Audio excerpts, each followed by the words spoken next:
Yeah. Hey guys, here I am once again with yet another movie review. I know I'm really cranking it out this week, but today I wanted to talk about Wes Anderson's latest film, Asteroid City, starring Jason Schwartzman, Scarlett Johansson, Tom Hanks, Jeffrey Wright, Tilda Swinton, Bryan Cranston, Edward Norton, Adrian Brody, and everyone else that you would expect to be in a Wes Anderson movie except Bill Murray. And this certainly was a very anticipated film for me. I didn't even realize he was coming out with another movie until like a couple months ago when the trailer dropped. So naturally I was very excited, especially seeing that Tom Hanks was going to be in a Wes Anderson movie. That's a first. And so I really wanted to see what direction that Wes Anderson would take this in after his previous effort, The French Dispatch, which quite frankly split a lot of Wes Anderson fans.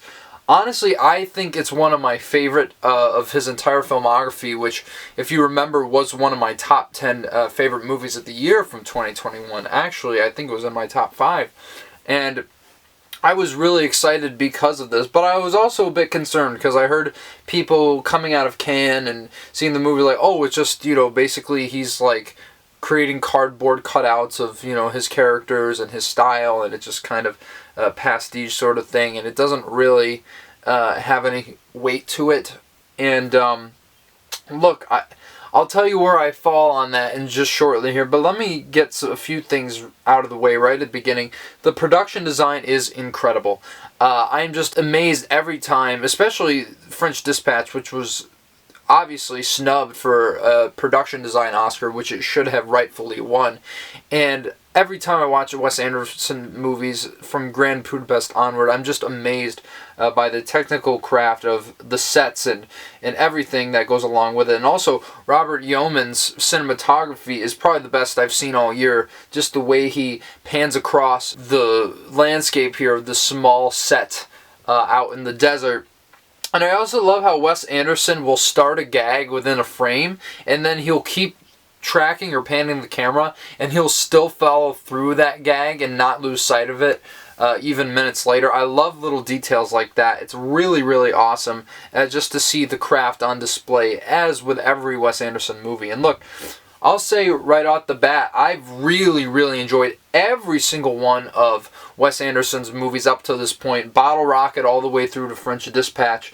So I really don't think he's had a misfire yet, but I think this is probably his closest movie to a dud, which is not to say it's bad whatsoever. I just think that there really is nothing to latch onto here except the beautiful cinematography and sets, and the way they set up this film is very interesting as well, which is a narrative device. I won't give it away, but I think it's going to split people. I'm almost split on it myself, though it is utilized in a very interesting way in certain parts of the movie that cause for humorous effect or try to add poignancy. And I don't think it entirely worked for me as a story. Because, yet again, it's one of those things where it's basically, it feels like a hollow shell of what made his other movies so great. And I will say, Isle of Dogs, I think, is the one movie, I forgot about that, so that tells you something, that I thought was good, but it wasn't particularly great. I mean, the animation obviously is stellar. But this is honestly his weakest film, like even weaker than Isle of Dogs. I just don't think there's really anything to latch on to here, character-wise or anything, really, because these characters, they just talk like, oh, I'm in a Wes Anderson movie, and oh, I'm supposed to be depressed, so I'm going to say something about it, but it doesn't really mean that I'm going to convey it in any convincing way, and that's about it. So, really, you're not going to get much out of this. Now, obviously, I can't speak for everybody, because I know some people are like, oh, well, that was the point. It's supposed to be they're supposed to be like depressed, but they show no emotion. Well, then basically that is, in essence, a caricature. And I feel like this film is such a caricature of his previous work. Like, you look at something like Rushmore, right? Which is a very, very focused story on primarily 3 characters and then some great side characters like Dirk and a few others. And that film really hits not only because it's focused, but also because it's grounded in human emotion. And in this film, they just say that they're dealing with stuff, but they never really resolve it all the way, except the main storyline with Jason Schwartzman. But even that feels like it was like just wrapped up, like in regards to structurally speaking. But it doesn't really feel like it has a lot of emotional weight when you look at the story as a whole.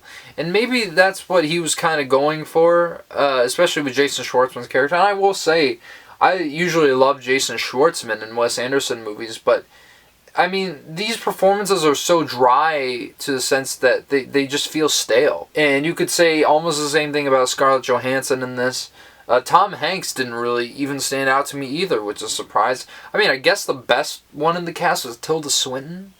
I guess so. She's always good in all of them. And Adrian Brody, just because, you know, I love seeing Adrian Brody in movies. But I don't know. I don't really think anyone else had any moments that truly stood out. I don't think so at all. And that's my biggest problem with this movie. It really just does feel like, yet again, another pretentious film that, well, not even, because I love French Dispatch, but it does feel very pretentious in the sense that Wes Anderson's just fully indulging himself with his style. And there's some great moments of humor, some really wacky things that happen that did give me a chuckle. But throughout the entire movie, I was just scratching my head and like, what is the point of this? And also, there's a lot of subplots that they kind of set up that aren't resolved at all. And I was like, okay, so why did you have all these characters in the movie to begin with? So I really don't know. I'm so torn on Asteroid City here because it really is lacking all the vitality that made his previous films so great. Even the ones where everybody's like more quirky and stilted. I just feel like he really has just kind of fumbled into his own image of himself. And I know Wes Anderson can do a lot better, and I don't think that's the way you should go about making a movie.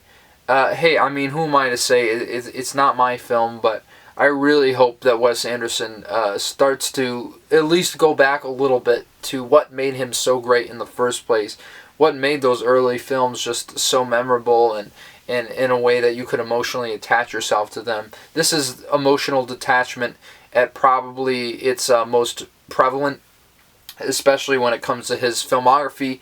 And I know this sounds like an entirely negative review, but I'm going to give this a 6 out of 10, just because, I mean, it's enjoyable to watch.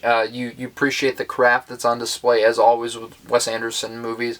There's some great gags that occur, but the fact that that's all I can really latch onto in this movie is kind of sad.